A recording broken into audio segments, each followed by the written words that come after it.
Hi, I want to welcome everyone to Geosynchronous. I'm going to give you a quick demo of Geosynchronous and how it's played. Geosynchronous is a game that I developed for Windows Phone for the Dream Build Play competition.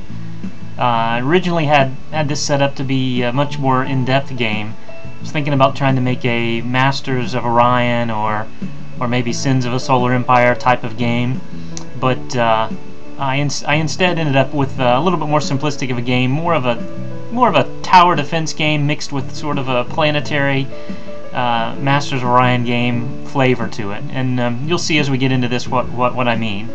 Geosynchronous is a game for Windows Phone, as I said, and it was designed in both a free version and a paid version. If you go to the Windows Phone Marketplace and just search for Geosynchronous, you'll find both of them. The free version has ads to support it, and the paid version does not. Additionally, I usually roll out most of the new stuff in the paid version first, and there is some lag between the stuff that appears in the paid version and the free version.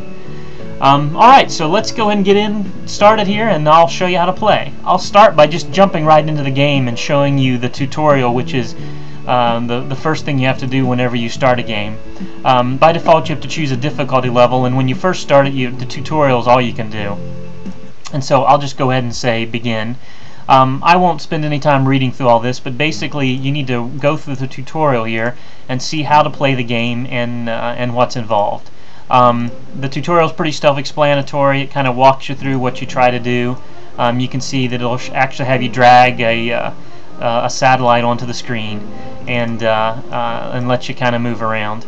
It'll show you how to do some upgrades and some other things, and then that's pretty much it. You'll complete your first achievement when you do that through the tutorial, and then we'll go in again, and now you'll see that you're opened up to higher difficulty levels. You have to actually complete the 10th difficulty level to get the 11 to 20 difficulty levels opened up, and so on. So every 10 you get stopped until you actually complete that level before you can jump to a higher level. And honestly, without spending some time and developing some technology, which we'll talk about here in a second, there's no way you'll be able to really win at the upper levels anyway. Alright, so I'm not going to spend a lot of time showing you the game details other than just to let you see what goes on here. Basically, you pull satellites off the menu bar down here and just pull them onto the screen anywhere you want, and you need to choose the direction in which they'll orbit. The height at which you drop the satellite is where the orbit actually starts, and so just be sure to get them at the right height. The closer to the planet the satellite is, the faster the orbit will be. The further out it is, the slower the orbit will be. And so here you see we're already starting to send some missiles at some of the incoming invaders, and there one of the invaders got blown up. These initial fighters, which are what these are pretty easy to kill, and so these first couple levels aren't too difficult. You'll notice up here in the top right you're actually collecting money as you destroy satellites. That'll allow you to bring more and more satellites onto the screen and do more and more damage. Here I'll drop a little laser satellite, and you see it's going after that guy, shooting its laser at him. The missiles are also firing at the same time. And so the only other thing I'll show you down here is the shields. You'll notice that I didn't have any shields before, but now my shields are slowly beginning to charge, and we'll let them start to charge here. The wave number up here in the top left shows you the current wave you're on and the maximum number of waves you have to complete to finish this particular game. Once you finish this, you'll get some technology upgrade points that will let you buy new technologies. The shields, as you can see, are continuing to charge. My population is still 20 out of 20, which is basically how you win or lose the game. If your population ever drops to 0 or below, you lose, and that's pretty much the end of the game. These are the number of satellites that are in orbit. And here, I think this guy might make it in and drop his bomb here, unless these missiles destroy him. Looks like they're going to get... And there he goes. He's dropping his bomb, and you see the shields that I've already built will protect this planet a little bit, but will not completely protect it. Again, these satellites up in here are the maximum number you can have and the current number you have. As you increase your technologies and develop new technologies, you'll get more options down here at the bottom that'll let you do things. You can click on your guys, and if you have money, you can, which I don't right now. Maybe I have enough to upgrade my my other satellite. If I click on this guy, I have enough to upgrade him to green. The levels are basically red, green, and blue. The higher the level you go, the tougher the satellite is. It can take more damage, as well as the more damage its weapon does. So you can upgrade those capabilities and try to stop the incoming invaders. I'm not going to spend any more time really showing you the game per se. That's really what's involved. The technology and the ability to upgrade your capabilities is really one of the keys as you play the game, and you're going to need to learn your own techniques and tricks on how to win the game as you move along here. So I'll go ahead and back to the main screen here. You'll notice that at any time you can do a new game, or you can resume the game you're already on. If for any reason you get a phone call or anything like that, you will definitely get the ability to resume the game by that resume capability there. The achievements are quite a few of these, and they're pretty straightforward. Basically, there's a number of achievements that you can complete. Anything from building just some gun platforms, other platforms, all the way up to finishing some pretty difficult levels. You'll notice there's a couple of different types of ships: frigates, cruisers, and dreadnoughts. As you increase your the difficulty level and you get higher levels in the game, you'll get these tougher ships that'll come at you. Frigates will be more tough than obviously the fighters, which are the first level. Cruisers and dreadnoughts again get more and more difficult. Additionally, though, there are some virus bombers which will come in at later levels, which will let you, which will do more damage to your planet's population and let you lose the game faster. Different completion levels for each game levels, and some other capabilities as well. It also keep a running total of the total number of enemies you've destroyed lifetime. And so try to complete those achievements. If anybody ever actually does complete all the achievements, be sure to email me. My email's down there in the help section, or it's in the credit section, and I'll be interested in if you finish or not. The technologies where really the game has a lot of detail, and we'll kind of run through these real quick on each one. Basically, you have missiles and you have lasers, and each one of those sections has a number of different capabilities that you can increase. Missile range basically means the missiles will go farther, and that's going to be important as you get in higher levels, because your enemies will stand back and really start to shoot at you from afar, and you'll really need that capability of sending a missile at a further range to be able to destroy them. Missile power is just the amount of damage it does. The speed, that's going to become important as well, because very quickly the bad guys will move faster than your missiles can chase them, and so you need to make sure you keep upgrading that speed. The computer level is really the accuracy. By increasing that, you'll be able to hit more likely to be able to hit, and that's something you're going to have to do right from the beginning. That's probably one of the first capabilities you need to upgrade, because at the early levels, the missiles are not very accurate, and so you need to upgrade your accuracy pretty quickly. Same with lasers. The accuracy is affected by the distance from where you are when you shoot, as well as this computer level. So make sure you upgrade those pretty quickly. The missile reload level is basically how fast your missiles reload, and let you fire more often and do more damage.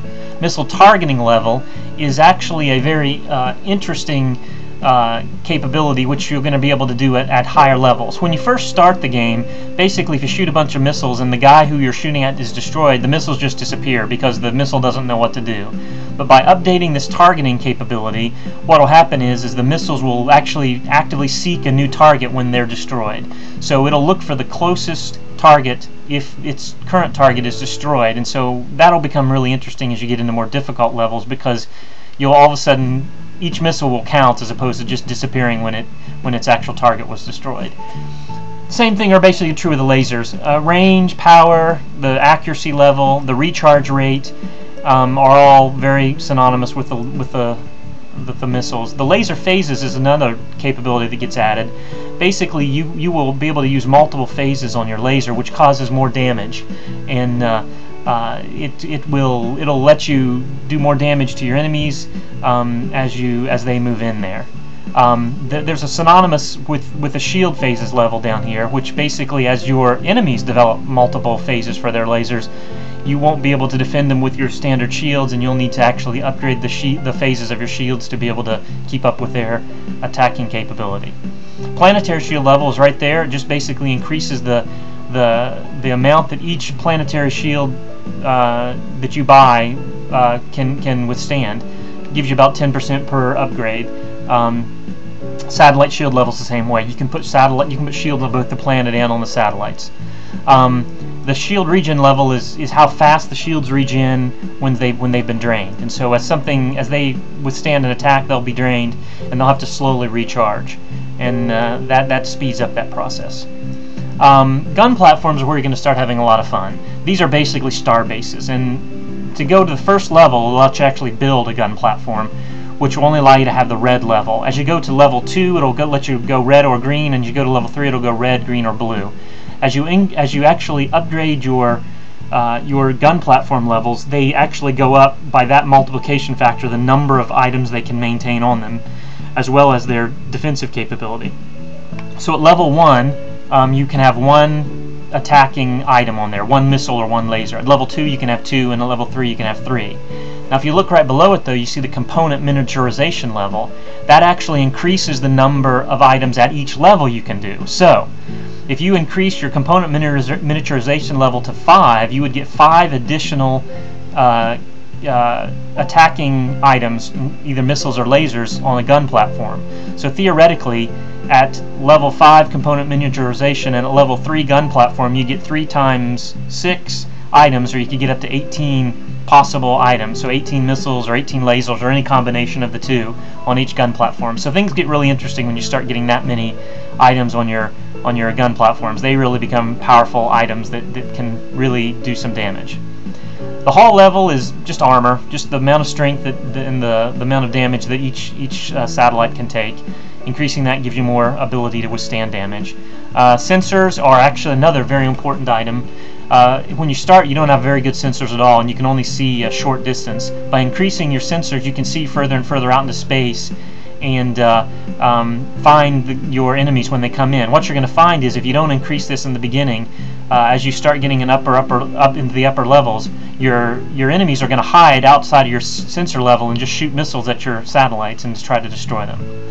Sensor level type is actually upgrades the quality of the sensors. It lets you find out more and more about the incoming invaders. It'll tell you initially just what type of ship they are, but then at the first level you'll get to know the maximum shield and maximum hull points each ship has.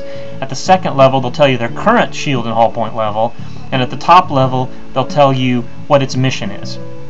And so that'll be more and more information for you as you play the game. Planetary population is just that. That's how you win or lose the game, based on losing your planetary population. This gives you an addition to your planetary population cap, and so you start at 20 or 22 or 24 population. Planetary growth level, just how fast your population recharges as it's been destroyed. So pretty straightforward there. The virus antidote level is a way that you can defend against viruses when the enemies start attacking with virus bombs. The initial few levels of the virus antidote really do a lot. They slowly get less and less effective as you go up, but basically without some virus antidote you'll take the full force of the viruses, and those really will cause a lot of damage to your population. At upper levels, if you don't have any kind of antidote, it can almost knock out your entire planet's population with a single virus.